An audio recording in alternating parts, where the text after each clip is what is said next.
berdoa untuk firman Tuhan.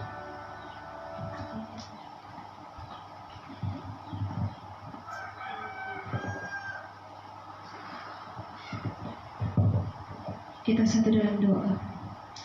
Allah Bapa yang bertahta di dalam kerajaan surga, Bapa yang kami puji dan sembah dalam nama Putra-Mu Yesus Kristus. Terima kasih Tuhan Yesus buat kebaikan-Mu, cinta kasih-Mu, pengorbanan-Mu untuk kami umat-Mu Tuhan.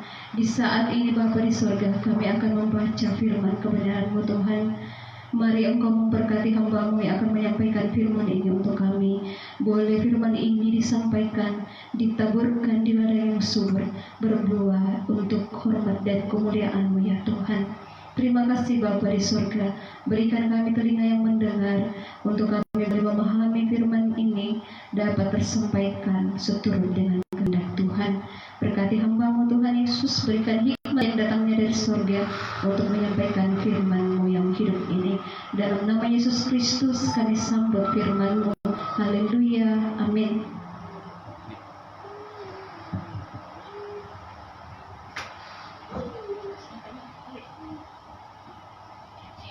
Ya, silakan duduk. Ya, terima kasih buat Ibu Sekretaris yang sudah berdoa untuk firman Tuhan. Ya, selamat merayakan Hari Umat Jumat Agung ya, yang disebut dengan Paskah. Ya, kita harus benar-benar memaknai ya tentang Paskah yang dimaksud ya. Hari ini ya kita akan belajar tujuan akhir dari Paskah itu apa. Ya, jadi hari ini semua umat itu beribadah. Ya, bahkan dalam ibadah Paskah itu ada kegiatan-kegiatan. Ya, kita dalam GPPS untuk Papua ada kegiatan camping besar-besaran di Jayapura. Ya, saya tidak kasih tahu di Nabire karena ongkos pesawat ini pulang pergi ini untuk berapa orang ini kan lumayan sekali. Ya, karena kan hari Sabtu mereka sudah harus pulang.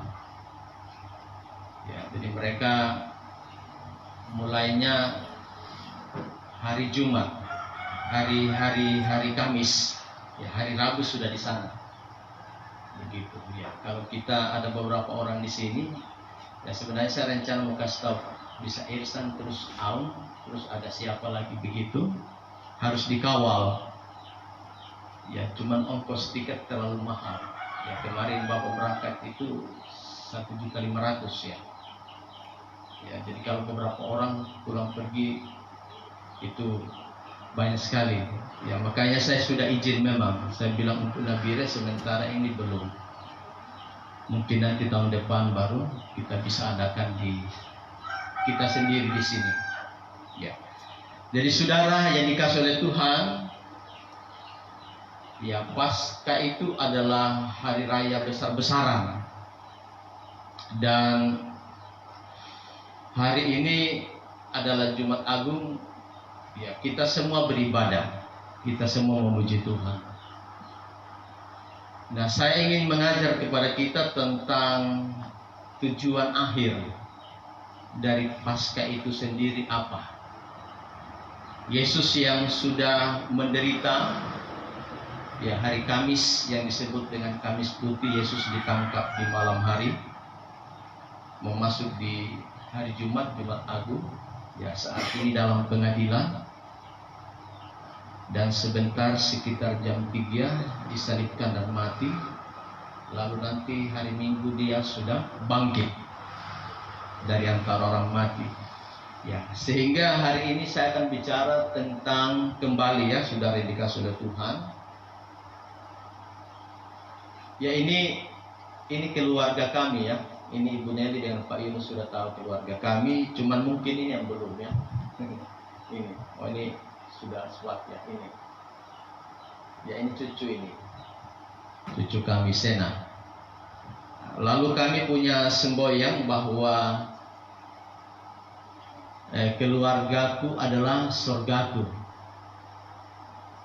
Keluargaku adalah surgaku. Jadi di mana-mana kalau Bapak khotbah selalu bilang bahwa keluargaku adalah surgaku. Ya, jadi makanya setiap hari Bapak menelpon atau Ibu menelpon Bapak ya kalau Bapak pergi. Ya, jadi Bapak Ibu Saudara yang dikasihi oleh Tuhan, jadikanlah keluarga itu juga adalah surga kita. Ya, supaya keluarga kita itu ada rumah doa di setiap hari. Ya, tidak doa malam, ya doa pagi. Ya, tidak doa pagi, bisa doa setengah hari. Atau bisa berdoa masing-masing. Ya, hari ini kita akan belajar ya tentang apakah yang dimaksud dengan keselamatan. Jadi saudara yang dikasihi oleh Tuhan, tujuan akhir yang dimaksudkan dengan pasca itu ini. Hanya bicara tentang ini saudara yang dikasihi oleh Tuhan, tentang keselamatan, tidak ada yang lain. Yesus yang mau menderita, Yesus yang mau mati. Bahkan sebelum mati dia harus disalibkan di atas bukit Golgota, masuk dalam kesengsaraan, penderitaan yang sangat luar biasa. Dan dia harus mati. Dan di hari yang ketiga dia bangkit. Dia turun ke alam maut, mengalahkan maut, mengalahkan kematian. Artinya bahwa ketika kita mati masih ada kehidupan yang selanjutnya. Ya, contohnya Yesus mati tapi dia bangkit. Lalu ketika dia bangkit dia naik ke surga. Nah, saudara yang dikasihi oleh Tuhan, tujuan akhir daripada Paskah itu yang disebut dengan yang namanya ini, keselamatan. Tidak ada yang lain. Supaya manusia itu selamat. Dalam perayaan Paskah itu mau buat kegiatan seperti apa silakan. Mau pawai obor kah, mau camping kah, mau apa, silakan aja. Karena itu hanya sebuah rangsangan untuk merangsang kita supaya kita lebih dalam lagi, lebih semangat lagi untuk mau mencari sebuah kebenaran itu, mau melekat kepada Tuhan. Tetapi tujuan akhir adalah ini saudara yang dikasihi oleh Tuhan, tentang yang namanya keselamatan ini. Nah saudara yang dikasihi oleh Tuhan, keselamatan itu mudah untuk diucapkan, tetapi tidak semudah orang bisa mengalami yang namanya keselamatan itu. Karena ketika kita menjadi orang Kristen, belum tentu orang itu selamat, belum tentu. Ketika kita beragama Kristen, belum tentu juga orang itu bisa langsung selamat, belum tentu sudah yang dikasihi oleh Tuhan. Sekalipun hari ini kita sedang dalam perayaan Paskah, Yesus mati supaya semua orang itu diselamatkan. Keselamatan itu secara global sudah disampaikan. Tetapi keselamatan itu adalah urusan masing-masing, pribadi lepas pribadi. Sama seperti tiket. Ya, kita mau pergi ke tempat yang lain, ke Manado atau ke Bitung, kita harus punya tiket. Dan tiket itu harus satu-satu. Tiket itu tidak bisa diwakilkan. Oh, saya punya tiket itu nanti bisa diwakilkan ya, karena Jessica anak saya. Tidak bisa. Saudara yang dikasihi oleh Tuhan. Nah, saudara yang dikasihi oleh Tuhan, ya kita kembali belajar tentang ini ya. Ya, ini banyak sekali versi yang nanti kita tidak bisa memahami, yang kita tidak bisa mengerti yang namanya konsep keselamatan itu.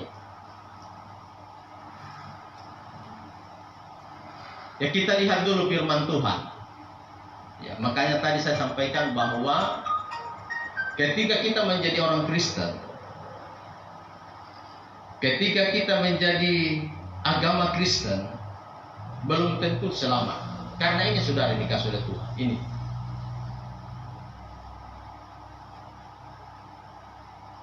Dan jika orang benar hampir-hampir tidak diselamatkan, apakah yang akan terjadi dengan orang fasik dan orang yang berdosa? Orang fasik ini tidak perlu saya bahas. Orang yang berdosa ini tidak perlu saya bahas. Karena ini jelas-jelas ini masuk neraka. Ya, jadi tidak perlu kita bahas yang dua ini. Orang fasik dan juga orang berdosa tidak perlu. Karena itu pasti neraka. Cuman ini saudara yang dikasih oleh Tuhan. Orang yang benar. Orang yang benar ini saudara yang dikasih oleh Tuhan. Kita yang sudah beragama Kristen, kita yang sudah menjadi orang Kristen, belum tentu saudara yang dikasih oleh Tuhan. Karena ini hampir-hampir tidak diselamatkan. Apa sih yang menjadi jaminan orang itu bisa diselamatkan? Sama seperti ketika kita bepergian, kita punya tiket.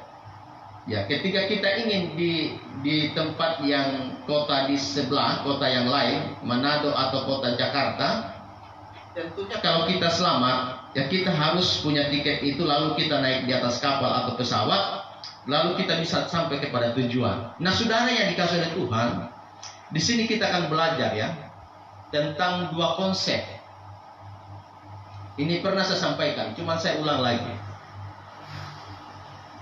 Dua konsep yang sedang terjadi sekarang ini.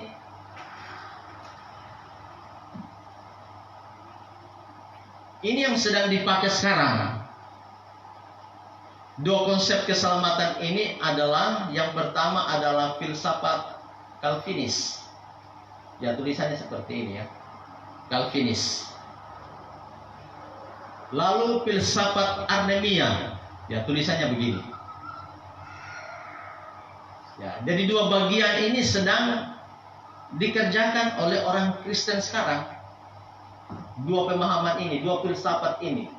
Ini kalau kita beli buku ini tebal sekali. Ini juga dia tebal sekali. Masing-masing dengan dia punya argumen. Masing-masing dengan dia punya tujuan. Ya.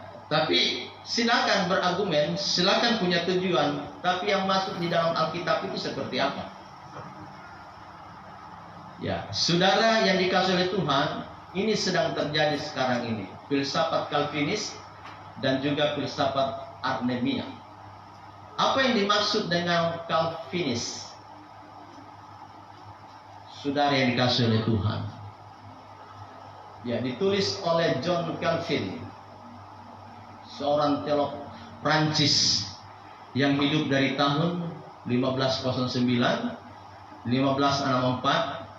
Dia berpendapat keselamatan itu anugerah secara total, penebusan yang tidak terbatas, pemilihan tanpa syarat. Yang menjadi pertanyaan ini saudara yang dikasih oleh Tuhan, pemilihan tanpa syarat. Keselamatan itu anugerah sudah betul secara total. Ya, Yesus mati itu untuk semua orang. Jadi bukan hanya untuk orang Kristen, semua orang yang beragama apa saja, anak kecil, orang besar, semua Yesus mati buat mereka. Nah, kemudian penebusan yang tidak terbatas, betul. Yesus menebus kita dengan tidak terbatas, rela dia berkorban. Tetapi yang jadi persoalan adalah pemilihan tanpa syarat. Ada syaratnya saudara yang dikasih oleh Tuhan. Memang anugerah secara total, memang juga penebusan yang tiada terbatas, tapi harus ada syarat. Saudara yang dikasih oleh Tuhan. Itu menurut Calvinis. Sehingga dia berkesimpulan bahwa sekali selamat tetap selamat. Jadi ketika kita menjadi orang Kristen, ketika kita beragama Kristen, Calvinis dia berpendapat bahwa Anda itu sudah pasti selamat. Ketika saya menjadi orang Kristen, ketika kita beragama Kristen, pasti kita sudah selamat. Itu menurut ini Calvinis. Anda mau berbuat dosa kan? Tidak apa-apa. Anda melakukan kejahatan, tidak apa-apa. Karena sekali selamat, tetap selamat. Itu menurut Calvinis. Anda mau mabuk-mabuk sampai tidur di got, silakan. Mau bersinang, mau buat cabul, mau mencuri, membunuh, silakan. Tidak apa-apa. Itu menurut Calvinis. Karena sekali selamat, tetap selamat, saudara, yang dikasih oleh Tuhan. Dan ini sedang berkembang, yang kita tidak bisa pahami. Ya, makanya di tempat-tempat yang lain, biar dia sedang membunuh juga tidak ditegur. Biar dia sedang mencuri juga tidak ditegur. Biar dia sedang membuat kejahatan tidak ditegur. Ya kan, memahami ini, saudara yang dikasih oleh Tuhan. Sekali selamat ya selamat. Begitu. Jadi ketika Anda menjadi orang Kristen, ketika Anda beragama Kristen, sudah pasti selamat. Nah, itu yang dipahami oleh Calvinis. Lalu saudara yang dikasih oleh Tuhan, kita melihat filsafat Armenia yang ditulis oleh Jacobus Arminius, seorang teolog Belanda yang hidup dari tahun 1609, berpendapat bahwa keselamatan itu adalah anugerah yang terbatas, penebusan yang terbatas, pemilihan yang bersyarat. Artinya keselamatan itu bersyarat. Makanya dia memberikan kesimpulan bahwa keselamatan itu harus dikerjakan. Jadi saudara yang dikasih oleh Tuhan, keselamatan itu adalah anugerah, itu betul. Tapi dia harus ada syarat. Penebusan itu juga adalah sesuatu yang tidak terbatas, tetapi juga dia ada syarat. Syaratnya apa? Yang disimpulkan oleh Armenia, keselamatan itu harus dikerjakan. Amin, saudara. Keselamatan itu harus dikerjakan dalam arti keselamatan itu harus menjadi manusia yang baru. Yang membunuh, kalau dia tidak bertobat, dia tidak selamat. Itu menurut Armenia. Yang mencuri, kalau dia tidak bertobat, dia tidak selamat. Sekalipun dia orang Kristen, sekalipun dia beragama Kristen. Yang melakukan kejahatan-kejahatan yang lain, kalau dia tidak bertobat, kalau dia tidak berubah, maka menurut Armenia itu dia tidak selamat. Apa yang dimaksudkan dengan keselamatan itu perlu dikerjakan? Artinya bertobat. Ada pembaharuan, saudara, yang dikasih oleh Tuhan. Jadi saudara yang dikasih oleh Tuhan, hari ini adalah Jumat Agung. Diberikan kesimpulan namanya Paskah. Memperingati kembali tentang Yesus yang mati. Memperingati kembali tentang penebusan Tuhan Yesus. Memperingati tentang Yesus yang berkemenangan, Yesus yang bangkit. Itu yang namanya Paskah. Nah saudara yang dikasih oleh Tuhan, Paskah itu juga untuk kita, supaya kita mati secara daging, tapi kita hidup secara roh. Nah itu. Ini yang dimaksudkan oleh Armenia, bahwa keselamatan itu adalah suatu perbuatan yang kita harus kerjakan untuk mencapai suatu tujuan yang disebut dengan kebenaran yang sejati. Ketika kita menjadi orang Kristen, menjadi orang Kristen yang tidak boleh melakukan kejahatan. Karena itu yang disebut dengan filsafat Armenia. Nah, ini yang sedang dikerjakan oleh gereja-gereja karismatik. Di antaranya kita yang menganut paham tentang keselamatan itu harus dikerjakan.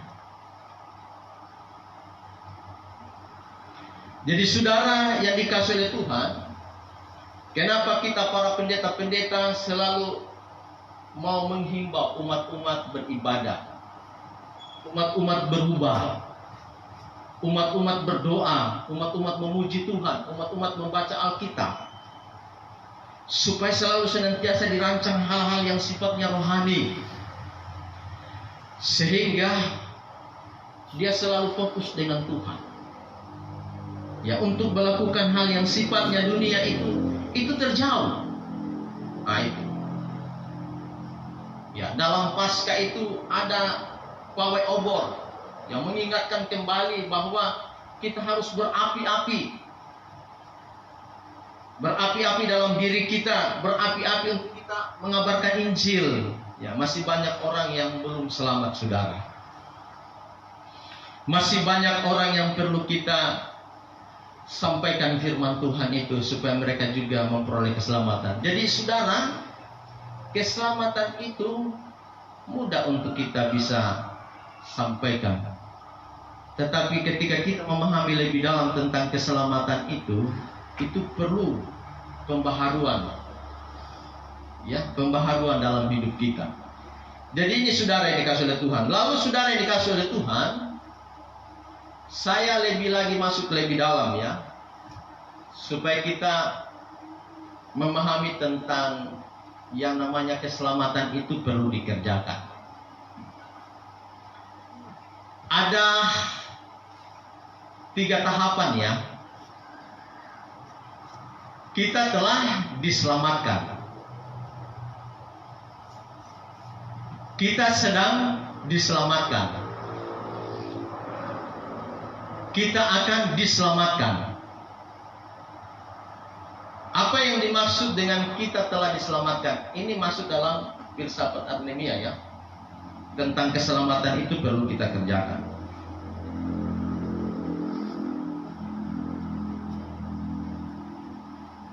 Artinya begini saudara.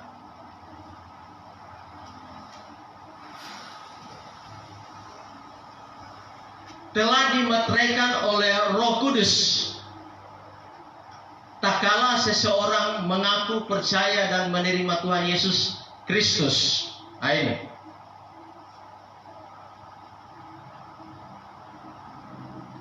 Telah dimateraikan oleh Roh Kudus tak kala seseorang mengaku percaya dan menerima Tuhan Yesus Kristus. Ayatnya ada di sini, Roma 10 ayat 9 sampai 10 dan Efesus 1 sampai dengan 4. Ya, coba baca 1 Ibu dan Roma 10 ayat 9. Roma pasal 10 ayat yang ke-9 sampai yang ke-10. Sebab jika kamu mengaku dengan mulutmu bahwa Yesus adalah Tuhan dan percaya dalam hatimu bahwa Allah telah membangkitkan Dia dari antara orang mati, maka kamu akan diselamatkan.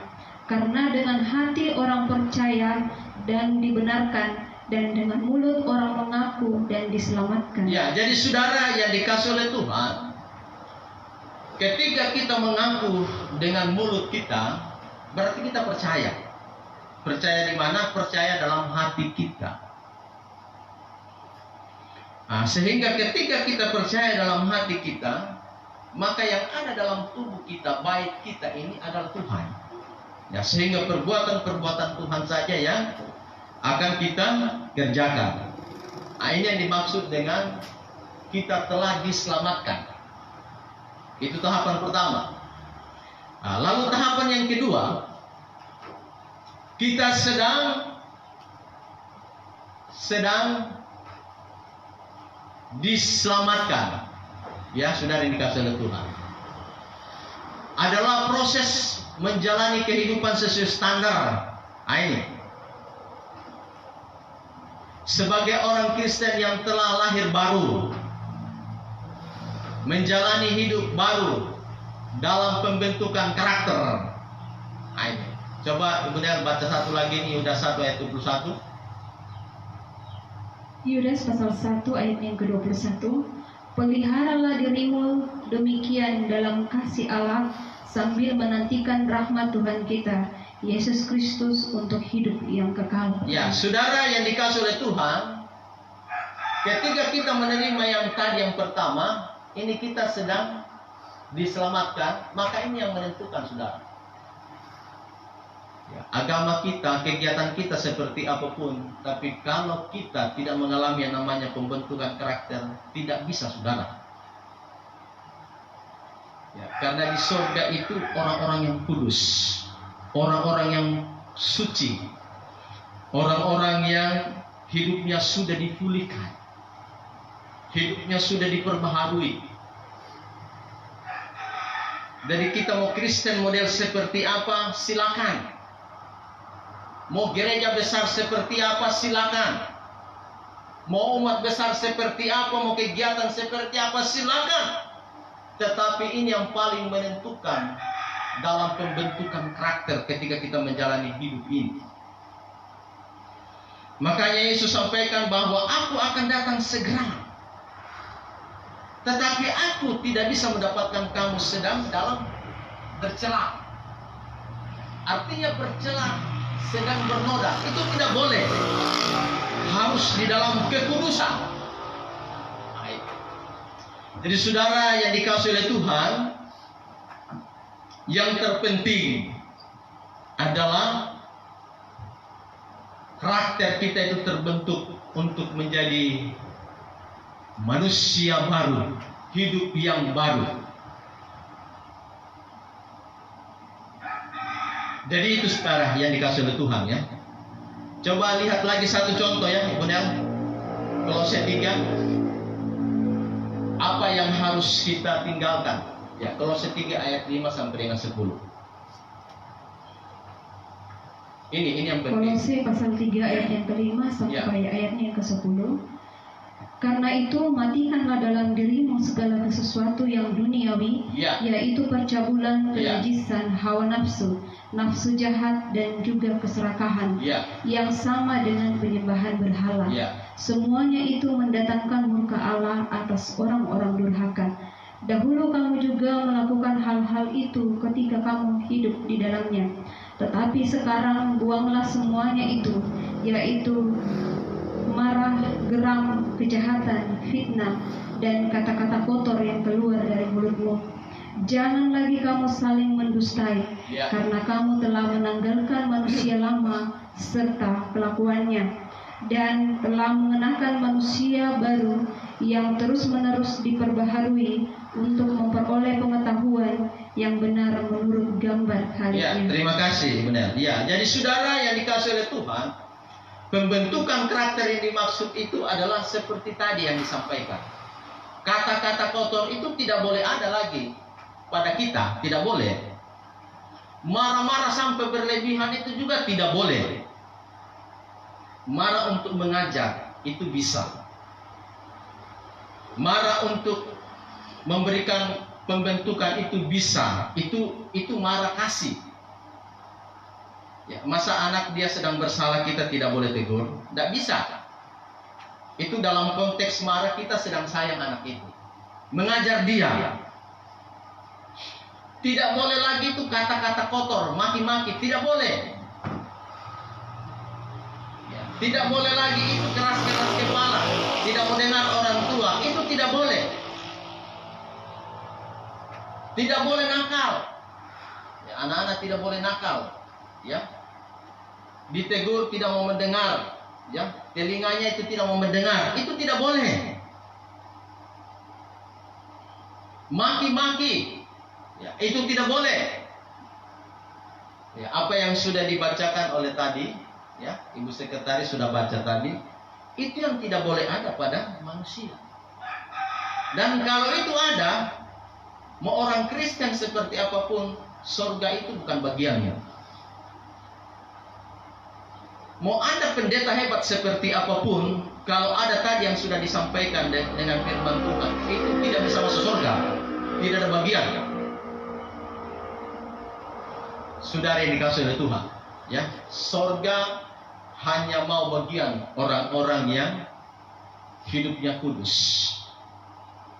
Ya, bagaimana caranya kita selalu kudus? Ya, kita selalu beribadah kepada Tuhan.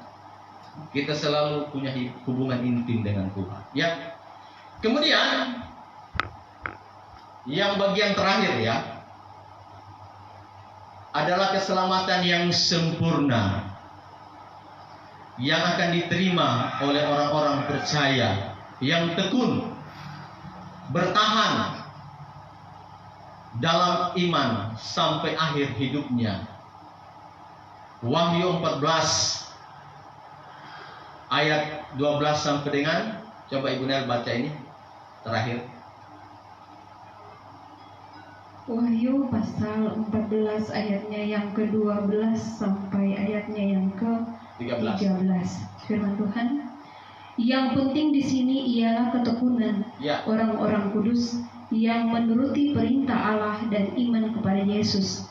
Dan aku mendengar suara dari surga berkata, tuliskan, berbahagialah orang-orang mati yang mati dalam Tuhan sejak sekarang ini. Sungguh kata Roh, supaya mereka boleh beristirahat dari jerih lelah mereka, karena segala perbuatan mereka menyertai mereka. Amin. Saudara yang dikasihi oleh Tuhan, berbahagia orang mati yang dalam Tuhan, karena jeripaya mereka telah diperhitungkan oleh Tuhan. Mati dalam kekudusan, mati dalam kesucian. Saudara, jaga kekudusan, jaga kesucian dalam hidup ini. Jangan terpengaruh dengan dunia ini. Rajinlah dalam setiap ibadah, pertemuan-pertemuan untuk kita semakin iman itu terus disempurnakan. Ya, saudara yang dikasihi oleh Tuhan, ini saya, ini Yesus, ini surga ya. Ini bayangannya seperti ini, tapi ini hanya bayangan saja. Surga ini lebih daripada ini, tidak bisa dibayangkan. Ya, hanya dilukiskan aja, ya. Tapi dia lebih daripada yang ini. Ya, karena itu hotelnya Tuhan. Itu surga ya, saudara yang dikasihi oleh Tuhan. Bukti keselamatan terjadi perubahan status, menjadi anak Allah, menjadi hamba kebenaran, menjadi pewaris kerajaan surga. Yang kedua, bukti keselamatan terjadi perubahan pola hidup.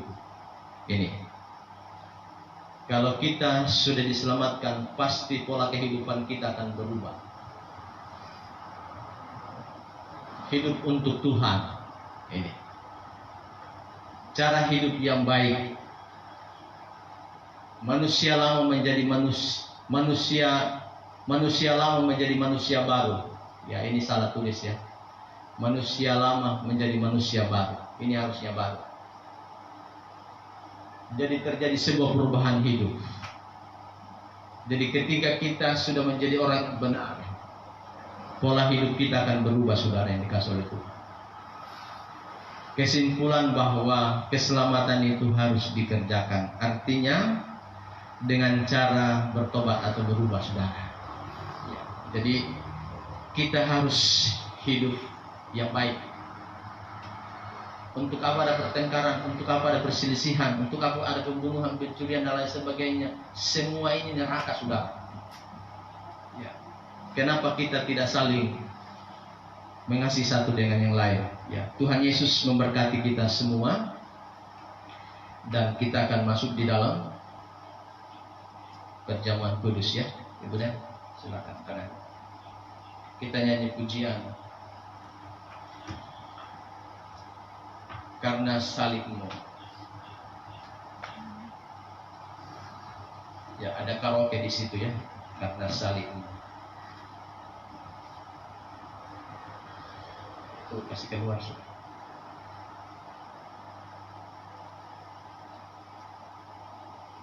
Ya, di situ. Dokumen. puji hati Bapa.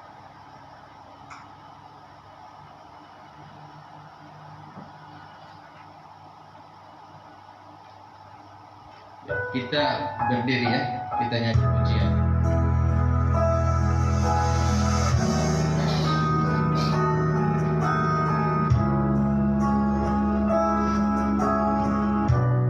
Haleluya. Karena salibmu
biarlah kami akan terus menjadi seperti Yesus. hidup kami akan terus diperbaharui oleh Roh Kudus, agar tujuan akhir dari sebuah Paskah itu adalah keselamatan juga menjadi milik kami. Terima kasih firman-Mu Bapa. Engkau yang akan memberkati kami dengan firman, dan kami akan kembali masuk dalam perjamuan kudus, di mana kami mengingat kembali akan penderitaan, pengorbanan, dan Engkau mati serta bangkit. Tubuh dan darah-Mu sebagai simbol bahwa Engkau telah memberikan tubuh dan darah-Mu bagi kami sebagai penebusan, supaya kami selamat dan terus diselamatkan, ya Tuhan. Berkati anggur dan roti yang ada di depan kami menjadi tubuh Kristus dan darah Kristus, sehingga akan menyucikan kami, membasuh kami, bahkan memberkati kami, sehingga dengan perjamuan kudus ini kami semakin dalam dengan Tuhan. Bahkan yang sakit sekalipun, ketika dia meminum tubuh dan darah Kristus, dia akan sembuh. Terima kasih Bapa. Kami sebagai orang tua maupun juga sebagai anak-anak akan menerima perjamuan kudus ini dalam nama Tuhan Yesus Kristus. Haleluya. Amin. Ya, coba kasih jalan yang keropenya, benar bagi itu. Yang salib.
Sebagai tubuh Kristus yang telah dipersembahkan bagi saya dan saudara. Dengarkan firman Tuhan. Sebab apa yang telah kuteruskan kepadamu telah aku terima dari Tuhan, yaitu bahwa Tuhan Yesus pada malam waktu ia diserahkan mengambil roti, dan sesudah itu ia mengucap syukur atasnya. Ia memecah-mecahkannya dan berkata, inilah tubuhku yang diserahkan bagi kamu. Perbuatlah ini menjadi peringatan akan aku. Mari kita makan dalam nama Yesus.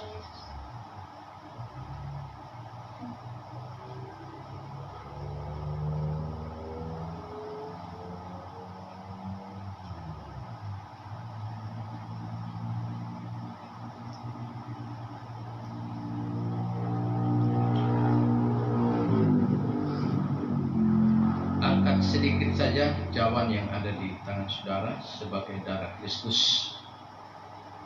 Dengarkan firman Tuhan.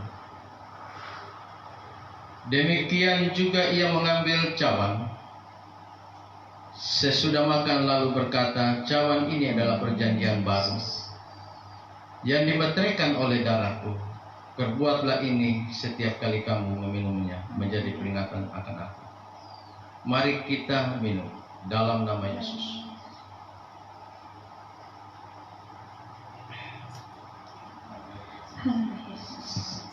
Tundukkan kepalamu, lalu kita berdoa kepada Tuhan. Terima kasih buat tubuh dan darahmu. Terima kasih Engkau telah mempersembahkan tubuh dan darah sebagai persembahan yang sempurna dan persembahan yang sekali untuk selamanya, untuk menebus dan menjadikan kami orang yang merdeka. Kami tak dapat membalasnya, tetapi kami mempersembahkan juga tubuh, jiwa, dan roh kami, supaya juga menjadi persembahan yang hidup, kudus, dan juga yang berkenan kepada Engkau. Terima kasih Bapa untuk perjamuan kudus di hari ini. Yang sakit disembuhkan, yang lemah dikuatkan, bahkan yang bimbang hatinya akan dipertetapkan, yang susah akan dihiburkan dan dikuatkan, dan kami semua akan diberkati dan diberkati oleh Tuhan. Berkati hamba-Mu suami istri yang ada di tempat ini. Berkati keluarga hamba-Mu Pak Yunus, bahkan Mama Eva, jemaat-jemaat yang lain. Tuhan memberkati. Berkati organisasi KPPS yang ada di seluruh Indonesia, bahkan ke luar negeri. Berkati KPPS yang ada di tanah Papua, baik itu MD Papua maupun juga MD Papua Tengah. Tuhan berkati kegiatan kami di setiap jemaat GPPS. Engkau berkati supaya kami semakin maju, semakin meningkat, semakin banyak kami mendapatkan jiwa-jiwa untuk kemuliaan Tuhan. Hanya nama-Mu yang dipermuliakan dan diagungkan. Terima kasih Bapa. Di dalam nama Tuhan Yesus Kristus kami berdoa bersyukur. Haleluya. Amin. Ya, saya kembalikan kepada yang memimpin pujian.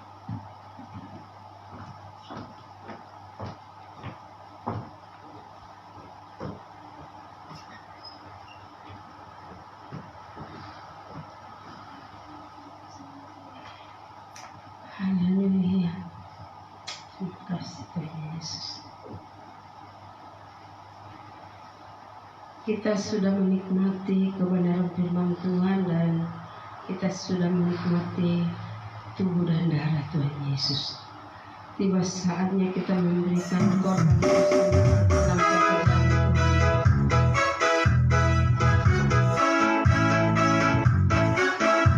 Kita angkat pujian, saudara, puji syukur.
kita berdoa mengucap syukur atas berkat Tuhan. Tak henti-hentinya kami naikkan ucapan syukur kami ke dalam tangan-Mu Tuhan. Karena begitu besar kasih Tuhan senantiasa kami rasakan di setiap kehidupan kami. Terima kasih Tuhan atas pengorbanan-Mu di kayu salib.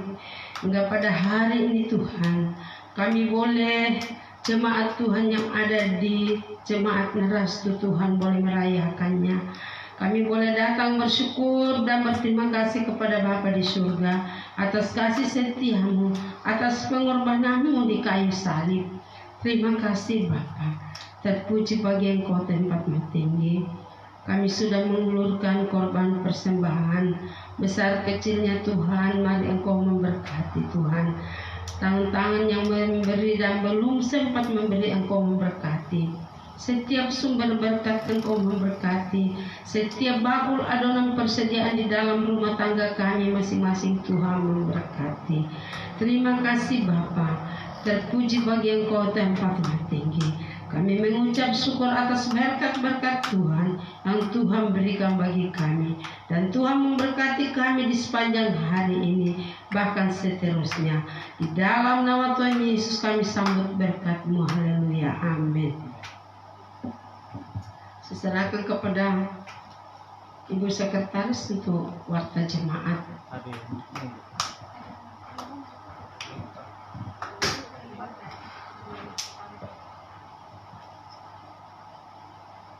Ya, Shalom. Seperti sudah dibicarakan waktu di SP, kalau nanti hari Minggu tanggal 31 Maret 2024 kita akan mengadakan ibadah Padang di Pantai Budi, Bapak ya, di Pantai Budi jam berapa? Jam 9 pagi.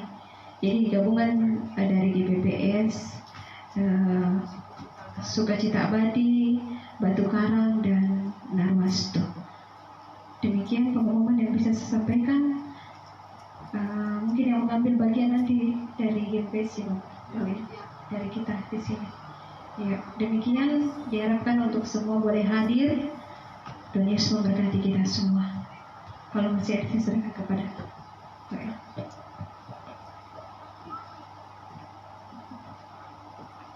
Dari Bapak masih ada?